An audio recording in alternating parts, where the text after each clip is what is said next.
মমতা বন্দ্যোপাধ্যায়ের সঙ্গে সিট অ্যাডজাস্টমেন্টে নওশাদ সিদ্দিকী। হ্যাঁ, ঠিকই শুনেছেন। থাম দেখে খানিকটা চমকে গেছেন তো। মমতা বন্দ্যোপাধ্যায়ের সঙ্গে সিট অ্যাডজাস্টমেন্ট মানে আসন সমঝোতাতে কি যাবেন এবার নওশাদ সিদ্দিকী, নাকি আইএসএফ এই দল বাদ দিয়ে এই দলের সমাপ্তি ঘটিয়ে একেবারে তৃণমূলে চলে যাবেন নওশাদ সিদ্দিকী? জোর জল্পনার রাজনীতির অলিন্দে তার বেশ কয়েকটা কারণ আছে। পুরো ভিডিওটি তার জন্য দেখতে হবে। থাম দেখে শুধু চমকে গেলেই চলবে না, আপনার সুচিন্তিত মতামত জানাতে হবে। আসুন একটু আলোচনা করি। নওশাদ সিদ্দিকী, আমরা যদি দেখি রাজ্য বিধানসভায় বিজেপি বাদ দিলে একমাত্র অন্য একটি দল আইএসএফ যে নিজের প্রতিনিধি সেখানে রাখতে সক্ষম হয়েছে, যেখানে বাম কংগ্রেস পর্যন্ত হার মেনে নিয়েছে। নওশাদ সিদ্দিকী আইএসএফ এর এই রাজ্য থেকে একমাত্র বিধায়ক, ভাঙড়ের বিধায়ক। শুধু ভাঙড়ের বিধায়কই নয়, শিক্ষিত, তরুণ, সুবক্তা একজন বিধায়ক। এতদিন চাঁচা ছোলা ভাষায় তিনি মমতা বন্দ্যোপাধ্যায় থেকে শুরু করে অভিষেক বন্দ্যোপাধ্যায়কে আক্রমণ করেছেন। একটা সময় ডায়মন্ড হারবার থেকে লড়বেন এমনটাও ঠিক হয়ে গিয়েছিল, কিন্তু একদম শেষ মুহূর্তে তিনি তার নাম ডায়মন্ড হারবার থেকে রেকমেন্ড করলেন না। আইএসএফ লড়েছে, তবে নওশাদ সিদ্দিকী নয়, অন্য প্রার্থী। এবং আমরা যদি সাম্প্রতিক সময়ে দুটি সোমবার দেখি, 17 তারিখ সোমবার এবং ঠিক তার 7 দিন আগে 8 দিনের মাথার সোমবার, দুটি সোমবারে কিন্তু এই চিত্রটা, এই প্রশ্নটা প্রকট হচ্ছে। কি? প্রথম সোমবার অর্থাৎ 17 তারিখের 8 দিন আগের সোমবার, মানে এক সপ্তাহের মধ্যেই দুটি সোমবারে ঘটেছে এই উল্লেখযোগ্য ঘটনাগুলি, যা এই প্রশ্নটার চর্চায় তুলে এনেছে। সেটি কি আপনারা জানেন?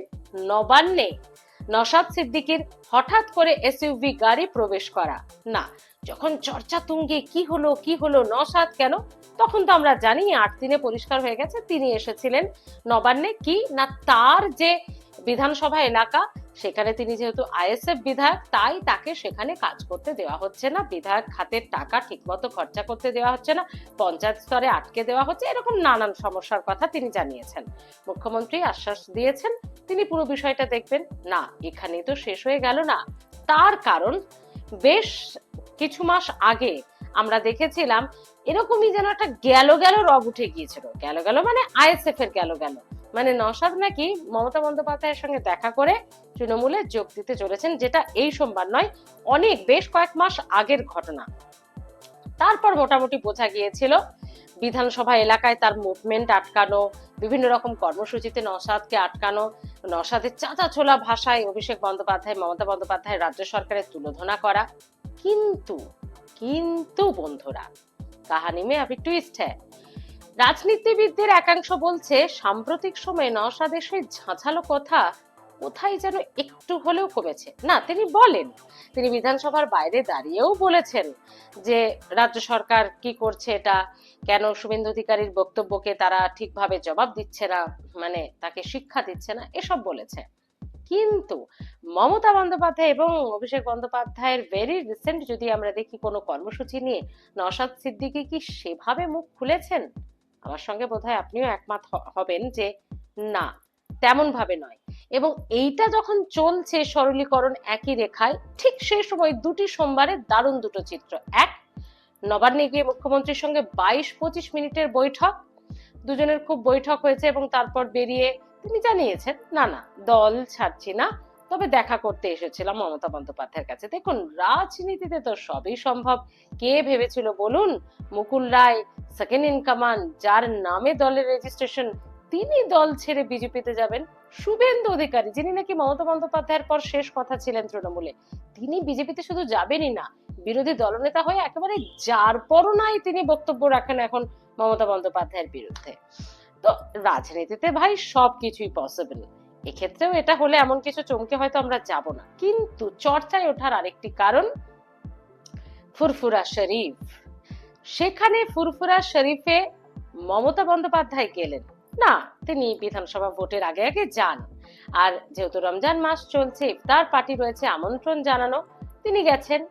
এখানে শেষ নয়, গেলেন নওশাদ সিদ্দিকীও।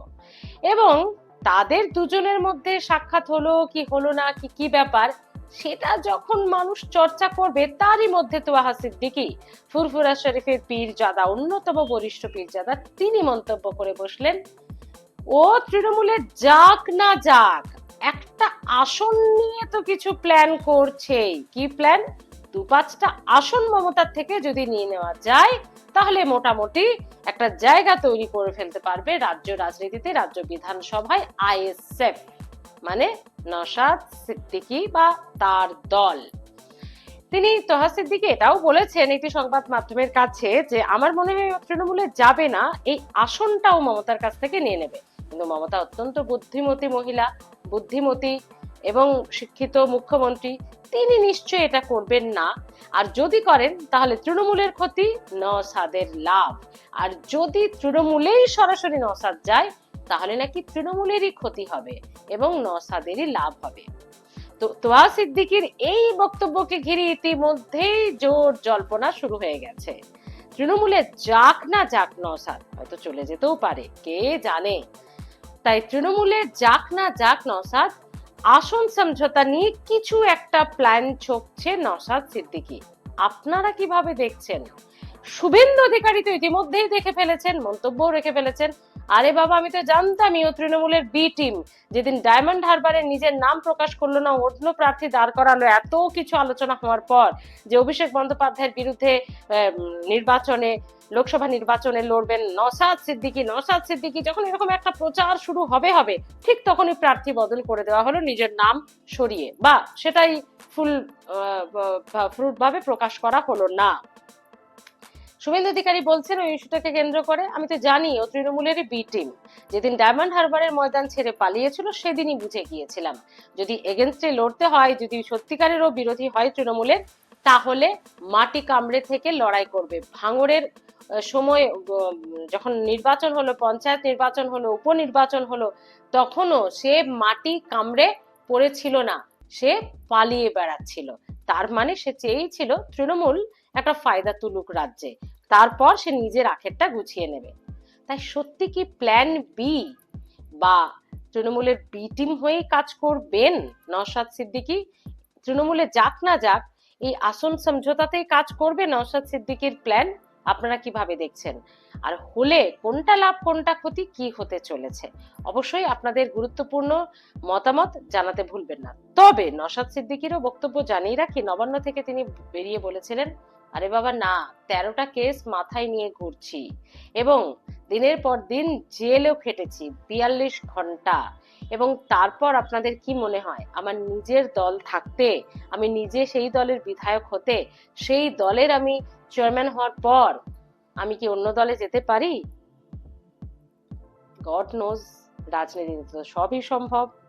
এই যে বললাম, মুকুল রায়, শুভেন্দু অধিকারী, ভেরি রিসেন্ট তাপসী মণ্ডল, কে জানতো বলুন? তাই এই রাজ্য রাজনীতিতে সবই সম্ভব।